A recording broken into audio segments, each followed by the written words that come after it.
Assalamualaikum warahmatullahi wabarakatuh. Bagaimana kabarnya adik-adik? Semoga sehat selalu ya. Nah, pada video kali ini kita akan membahas terkait jalur mandiri UNY tahun 2022. Nah, video ini cocok buat adik-adik yang berminat kuliah di UNY ya, dimana kita tahu bahwa UNY adalah salah satu kampus terbaik yang ada di Yogyakarta. Nah, sebelumnya kita harus tahu ya, bahwa ternyata di UNY sendiri masih terbuka sekitar 4 jalur mandiri yang tersedia, di mana jalur mandiri yang lainnya juga ada sebenarnya seperti talent scouting, tapi sayangnya sudah terlewati ya. Mudah-mudahan ada di antara adik-adik yang sudah daftarkan diri lewat jalur talent scouting dan jalur mandiri lainnya. Nah, adapun yang kita bahas yaitu jalur mandiri yang sedang dibuka atau sebentar lagi akan tutup ya. Yaitu yang pertama ada prestasi unggul, kemudian prestasi akademik, CBT untuk kampus maupun domisili serta kerjasama instansi ya. Nah, bagaimana sih terkait dengan persyaratan dan tata cara pendaftaran serta tanggal penting dari jalur-jalur ini? Oke, langsung saja kita bahas satu persatu ya. Oke, yang pertama ada namanya prestasi unggul. Nah, sebagaimana namanya ya, prestasi unggul. Jadi, adik-adik di sini diminta untuk memiliki prestasi unggul, diantaranya di bidang seni, olahraga, LKS, Olimpiade, Hafiz Al-Quran ya. Nah, kira-kira ada nggak prestasi adik-adik di antara sekian banyak prestasi ini? Boleh di bidang seni, boleh juga di olahraga, atau misalnya adik-adik juara Olimpiade, atau bahkan ada yang Hafiz Al-Quran, atau juga untuk selain yang beragama Islam bisa juga penghafal kitab suci ya, sesuai dengan agamanya masing-masing. Nah, selain itu sertifikat atau penghargaan yang diminta adik-adik minimal juara tingkat kabupaten atau kota. Nah, apalagi adik-adik yang bisa sampai tembus provinsi dan juara bahkan nasional ataupun internasional mewakili Indonesia, itu peluang lulusnya semakin besar adik-adik.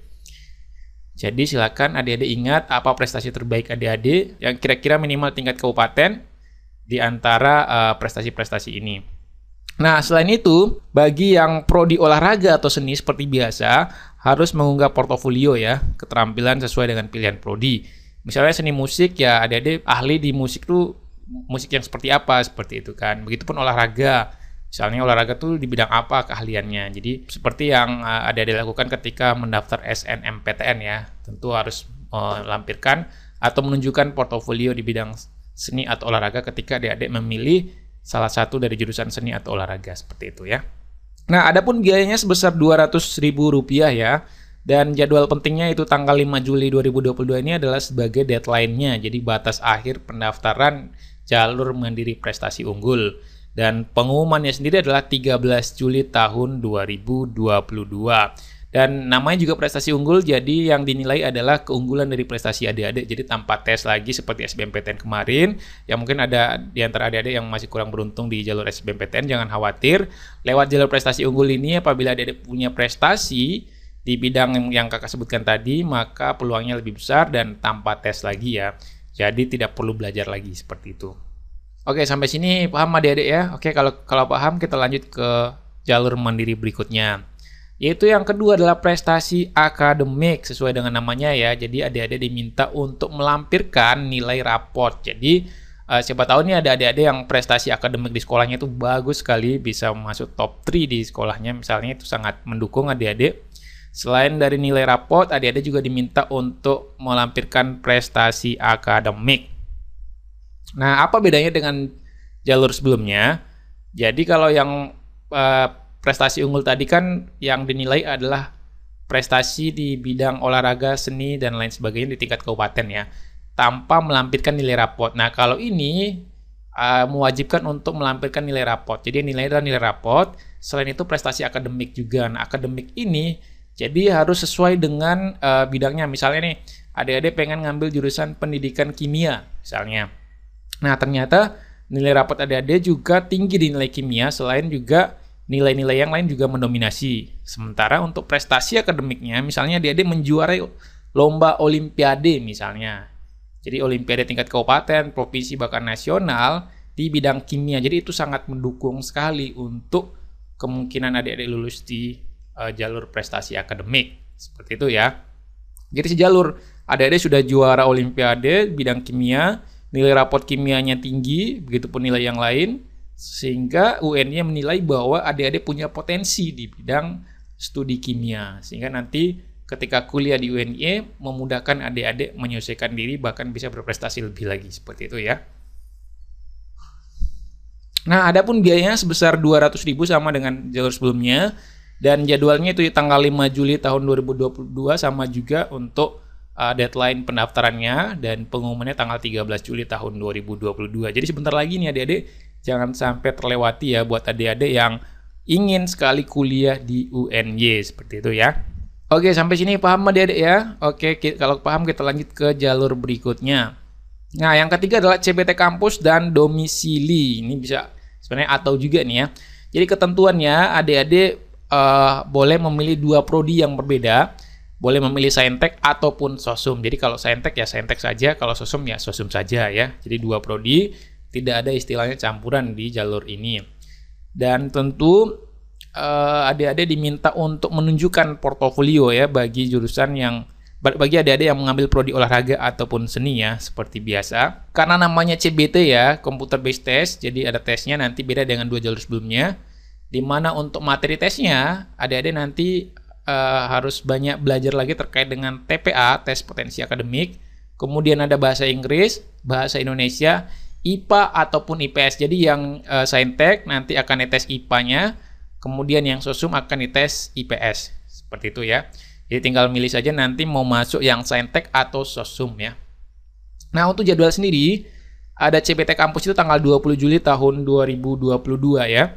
Sementara CBT domisili tanggal 27 Juni 2022 ini untuk deadline pendaftaran jalur CBT kampus maupun CBT domisili. Apa sih bedanya CBT kampus dan CBT domisili? Jadi CBT kampus nanti adik-adik akan melaksanakan tes di UNY sendiri, nanti di laboratorium komputernya atau di mana yang UNY sediakan untuk adik-adik ikuti tesnya sesuai dengan arahan UNY. Sementara untuk CBT domisili, adik-adik nanti akan tes dari jarak jauh, boleh tes di rumahnya, dimanapun adik-adik berada boleh tes ya. Yang penting perangkatnya mendukung ya, misalnya seperti laptop atau HP-nya mendukung, dan ada telegramnya untuk bisa saling komunikasi dengan panitia UNY, sehingga panitia UNY memastikan adik-adik mengikuti sesuai dengan prosedur yang disediakan oleh UNY sendiri, seperti itu ya. Jadi jangan sampai terlewati tanggalnya ya, 27 Juli dan 27 Juni ini sebentar lagi akan ditutup ya. Untuk biaya pendaftarannya sebesar Rp200.000 sama dengan jalur-jalur sebelumnya ya. Jadi jalur CBT kampus dan domisili ini diperuntukkan buat adik-adik yang mungkin belum bisa daftar di dua jalur sebelumnya ya, yang prestasi unggul dan prestasi akademik. Jadi silakan daftar di CBT kampus ataupun domisili, seperti itu ya. Nah, yang keempat itu kerjasama instansi pemerintah atau swasta. Maksudnya gimana? Jadi UNY melakukan kerjasama dengan instansi baik itu pemerintah maupun swasta untuk menyeleksi calon mahasiswa baru. Nantinya mahasiswa baru ini akan dibiayai oleh instansi tersebut. Ibaratnya seperti sponsor ya. Jadi nanti kira-kira calon mahasiswa ini mendapatkan beasiswa dan instansi pemerintah atau swasta ini bersedia untuk membiayai mahasiswa baru ini untuk kuliah di UNY, seperti itu. Nah, adapun kuotanya diatur oleh instansi. Apa maksudnya? Jadi instansi baik pemerintah maupun swasta berhak untuk mengatur berapa banyak kuota yang akan mengikuti tes ya. Jadi bukan kuota yang akan masuk UNY, bukan. Jadi kuota misalnya instansi menyediakan ada 500 calon mahasiswa baru yang akan ikut tes di UNY. Nah, nanti berapa yang diterima itu tergantung dari UNY sendiri. Jadi UNY punya hak prerogatif untuk menentukan berapa banyak mahasiswa yang akan diterima lewat jalur kerjasama instansi pemerintah atau swasta ya, seperti itu. Nah, adapun waktu pelaksanaannya diatur oleh instansi. Nanti instansi pemerintah maupun swasta akan melakukan MOU dengan UNY untuk menentukan kapan pelaksanaan tes kerjasama ya. Yang pasti tidak jauh dari tanggal-tanggal yang seperti tes-tes jalur mandiri yang sebelum-sebelumnya, seperti itu ya. Adapun tesnya dilaksanakan di lokasi instansi ya. Jadi misalnya kita ambil contoh Jawa Timur ya, pemerintah Provinsi Jawa Timur mensponsori calon mahasiswa terbaiknya untuk kuliah di UNY misalnya. Jadi nanti tesnya boleh di Jawa Timur, nanti panitia dari UNY akan berangkat ke sana. sehingga kemudian biaya dan segala akomodasinya ditanggung oleh instansi. Jadi nanti diskusikan atau dimusyawarahkan antara instansi dengan UNY di mana tes lokasi tes yang terbaik ya. Bisa juga nanti di Yogyakarta, boleh juga di Jawa Timur, tergantung dari kesepakatan kedua belah pihak seperti itu. Dan adapun deadline-nya yaitu 17 Juli tahun 2022 ya. Dan biayanya ditanggung sepenuhnya oleh instansi pemerintah atau swasta yang menjadi mitra kerjasama UNY. Jadi adik-adik calon mahasiswa baru jika mengikuti jalur ini sangat beruntung ya, apalagi bisa tembus di UNY, sehingga nantinya adik-adik tidak pusing lagi dengan biaya dan segala macam, sehingga tinggal fokus saja di perkuliahan dan mencetak prestasi demi prestasi dan membanggakan untuk daerahnya dan tentunya instansi atau pemerintah maupun swasta yang mensponsori adik-adik berharap demikian ya, seperti itu. Oke, lanjut. Nah, ini juga penting buat adik-adik ketahui uang kuliah tunggal atau UKT ya. Jadi di setiap fakultas itu berbeda-beda nilainya, tapi tidak jauh beda ya. Dan peraturan UNY untuk jalur mandiri sendiri itu ditetapkan UKT-nya mulai dari UKT 3 ya. Jadi UKT 1, 2-nya ditiadakan. Oke, untuk Fakultas Ilmu Pendidikan atau FIP, untuk UKT 3-nya 2.400.000, UKT 4-nya 3.145.000, UKT 5-nya 3.630.000 dan UKT 6-nya 4.235.000 dan UKT 7-nya adalah 4.940.000. Jadi ini diambil prodi yang dominan seperti ini ya, rata-rata UKT-nya seperti ini. Ada juga yang berbeda mungkin di 1-2 program studi ya, tapi dominannya seperti ini. Dan Fakultas Bahasa dan Seni, UKT 3-nya 2.400.000, UKT 4-nya 3.145.000, UKT 5-nya 3.630.000, UKT 6-nya 4.235.000 dan UKT 7-nya 4.940.000 ya. Jadi sama seperti Fakultas Ilmu Pendidikan ya, sama persis. Sementara FMIPA perbedaannya hanya terletak di sini ya, yang UKT 4-nya langsung 3,6. Tadi kan 3,6-nya UKT 5 ya untuk dua fakultas sebelumnya. Dan UKT 5-nya 4.235.000, UKT 6-nya 4.840.000 beda ya. Kemudian UKT 7-nya 5.645. Mungkin karena di FMIPA ini banyak prakteknya ya di jurusan Fakultas MIPA sehingga memungkinkan untuk biayanya lebih mahal seperti itu ya. Sedikit saja bedanya. Kemudian Fakultas Ilmu Sosial ini UKT-nya 2.400.000 sama semua ya untuk UKT 3-nya ini. Bedanya di UKT 4 sama FMIPA dia sama dengan FIP dan Bahasa dan Seni ya 3.145. Begitupun UKT 5-nya sama dengan FIP dan Bahasa dan Seni 3.630.000. Kemudian UKT 6 4.235.000 dan UKT 7-nya 4.940.000. Sementara untuk Fakultas Teknik di UKT 3-nya sama, UKT 4-nya langsung 4 juta, kemudian 4.235.000, UKT 5-nya 4.840.000, UKT 6-nya 5.445.000 dan UKT 7-nya 6.350.000. Untuk Fakultas Ilmu Keolahragaan itu UKT 3-nya sama, UKT 4-nya 3.630.000. Ini sama dengan UKT-nya FMIPA ya, Ilmu Keolahragaan ya. Sementara untuk Fakultas Ekonomi itu sama persis dengan UKT yang FIP Bahasa dan Seni ya. Yang UKT 7 yang 4.940.000. Namun nilai UKT untuk setiap mahasiswa itu beda-beda ya, bergantung dari nilai ekonomi keluarga ya. Misalnya ada calon mahasiswa baru yang beruntung berada di keluarga yang cukup mampu, maka nanti UKT-nya cukup berada di level yang agak tinggi sedikit, bisa UKT 6 atau UKT 7 bahkan. Sementara untuk calon mahasiswa baru yang berada di keluarga yang kurang mampu, nanti bisa berada di UKT yang 3 misalnya, seperti itu. Jadi nanti ketika adik-adik melampirkan berkas daftar ulang akan diverifikasi lagi oleh UNY di mana letak ekonomi adik-adik, apakah ekonomi yang mampu atau kurang mampu, sehingga itu bisa disimpulkan adik-adik berada di UKT yang mana nantinya. Tapi tenang saja adik-adik, jangan khawatir dengan biaya ini karena di UNY sendiri menyediakan banyak sekali beasiswa yang mungkin nanti adik-adik bisa dapati ya. Kemudian selanjutnya ada uang pangkal ya, uang pangkal pengembangan akademik UPPA. Jadi besarnya UPPA ini bisa dipilih oleh adik-adik. Jadi tujuan uang pangkal ini adalah untuk mengembangkan akademik ya. Itu dari 0 rupiah sampai 20 juta rupiah. Kalau adik-adik berada di keluarga yang mampu boleh lebih dari 20 juta rupiah. Nah ini juga boleh dicicil cara pembayarannya. Bisa 1 kali lunas, diangsur 2 kali 50%, 50%, dan diangsur 3 kali 50%, 30 dan 20, dan diangsur 4 kali ya. Jadi tinggal dipilih saja. Nanti adik-adik akan menyerahkan surat pernyataan ini, dan di kemudian hari adik-adik harus melunasi sesuai dengan yang adik-adik pilih di surat pernyataan ini ya, seperti itu. Nah ini yang kakak jelaskan tadi, bahwa ternyata walaupun UNY dengan nilai UKT yang cukup tinggi mungkin ya bagi sebagian orang yang berada di keluarga yang kurang mampu, jangan khawatir. Jadi ada sekitar 17 beasiswa yang adik-adik bisa peroleh nantinya, artinya peluang adik-adik untuk dapat beasiswa ini cukup besar ya.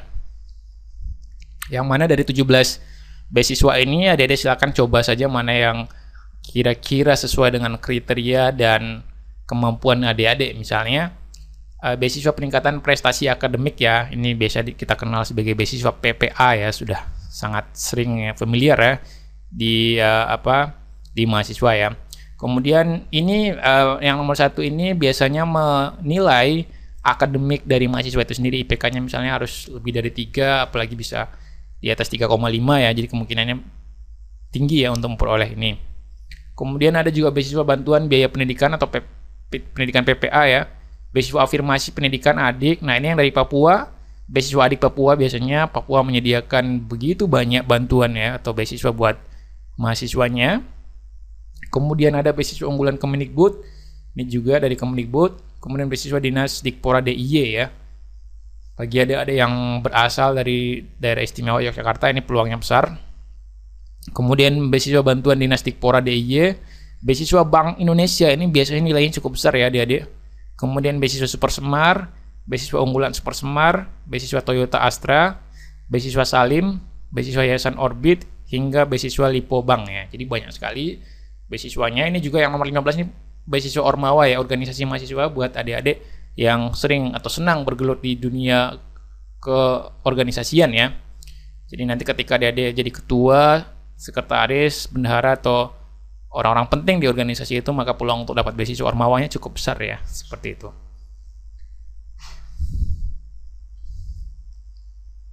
Baik, selanjutnya ini tuh alur pendaftarannya ya. Jadi ketika nanti adik-adik sudah memutuskan jalur mana yang diikuti, kemudian inilah alur pendaftarannya. Jadi yang langkah awalnya adik-adik mengambil kode pendaftaran, di mana kode pendaftaran itu diambil di laman pmb.uny.ac.id. Di sana sudah ada ya, di mana sebelumnya adik-adik harus mengisi nama, alamat email, dan nomor telepon serta biodata lainnya ya. Nanti akan diberikan oleh UNY melalui laman ini terkait dengan kode pendaftarannya. Nah, setelah dapat kode pendaftaran, nanti adik-adik silakan melakukan pembayaran ya. Nah, pembayaran bisa dilakukan di Bank Mandiri, Bank BTN, Bank BNI di seluruh Indonesia ya, atau Bank BPD DIY. Di mana setelah adik-adik melakukan pembayaran, maka akan diberikan PIN ya dari bank berupa 6 digit angka. Nah, PIN inilah yang kemudian adik-adik digunakan untuk mendaftar ya, atau login di sini. Login di ini menggunakan kode pendaftaran yang tadi, yang poin pertama, dan PIN bukti bayar yang poin kedua. Kemudian nanti akan terbuka apa-apa yang harus adik-adik isi ya, sesuai dengan panduan. Jadi nanti isi semua data yang diminta.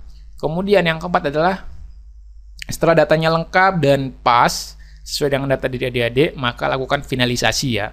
Tujuannya adalah finalisasi ini adalah untuk memastikan bahwa kebenaran data dan adik-adik siap untuk daftar di jalur tersebut. Sehingga kalau sudah finalisasi tidak dapat diubah lagi, seperti itu ya. Jadi pastikan sebelum difinalisasi kebenaran data dan informasi yang diberikan itu sesuai dengan data yang adik-adik miliki, seperti itu ya.